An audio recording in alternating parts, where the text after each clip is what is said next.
Voici la partie 6 de la méthode pour développer nos facultés supranormales. Les travaux qui viennent d'être énumérés conduisent à la même conclusion, à savoir que toute image perçue est finalement projetée hors de nous, ou, ce qui revient au même, provoque un courant qui la transmet dans un sens indéfini. Le savant remarque l'existence d'ondes de propagation aussitôt après la formation de l'image. Le sensitif perçoit l'émission d'un amas de substances lumineuses ou l'apparition d'un courant fluidique.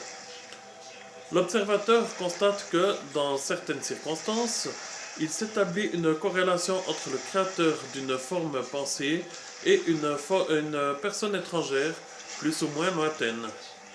On en déduit cette conclusion remarquable que les images étant cause ou effet de courant permettent par leur combinaison convenablement faite de manier ces courants et de provoquer des phénomènes psychiques anormaux.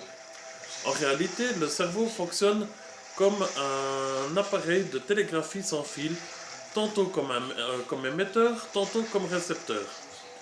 Ce point de vue est contraire à l'opinion des anciens psychologues comme Taine, par exemple, qui, dans son ouvrage sur l'intelligence, professe que les images spontanées ne peuvent provenir que de la mémoire, c'est-à-dire des matériaux accumulés pendant le cours de l'existence. Cette conclusion est trop absolue. Nos perceptions internes sont formées la plupart du temps, il est vrai, avec nos souvenirs, mais elles peuvent aussi bien résulter d'impressions provoquées par le dehors et provenant de causes visibles ou non, connues ou inconnues, opérant dans des conditions plus ou moins occultes. En termes d'électricité, nous dirons que le cerveau fonctionne généralement en circuit fermé, mais peut encore fonctionner en circuit ouvert. Ce point est très important car il fait comprendre la possibilité des facultés supranormales. En résumé, nous savons que certains excitants ou modes d'énergie, comme la lumière, le son, les odeurs, agissant dans des conditions convenables, d'intensité et de contraste, provoquent sur nous-mêmes un état de conscience appelé sensation.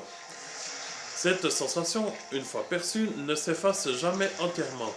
Elle peut reparaître dans certains cas sans que l'excitant intervienne, mais alors elle renaît affaiblie. C'est le phénomène du souvenir. De même, un objet, un être ou une scène détermine un agglomérat de sensations soumis au même processus de renaissance.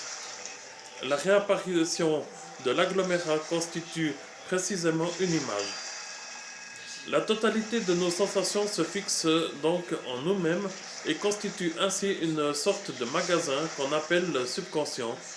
Mais comme nos impressions sont dans une certaine mesure communes à d'autres personnes, il en résulte que le subconscient renferme parmi nos souvenirs des images qui se retrouvent dans le subconscient d'une autre individualité. Par affinité, ces images s'associent entre elles et constituent des fils conducteurs qui permettent occasionnellement de puiser dans le subconscient d'autrui. Nous pouvons donc dire que ces magasins d'images ne sont pas hermétiquement clos et que si nous accédons plus facilement dans celui qui nous est propre, nous pouvons néanmoins, dans certains cas, ouvrir la porte de communication et pénétrer dans celui du voisin, puis, gagnant de proche en proche, parvenir à visiter tel subconscient qui nous attire. Dans la prochaine partie, nous allons voir deux sortes d'images et le rôle de l'imagination active. C'est quoi? A plus.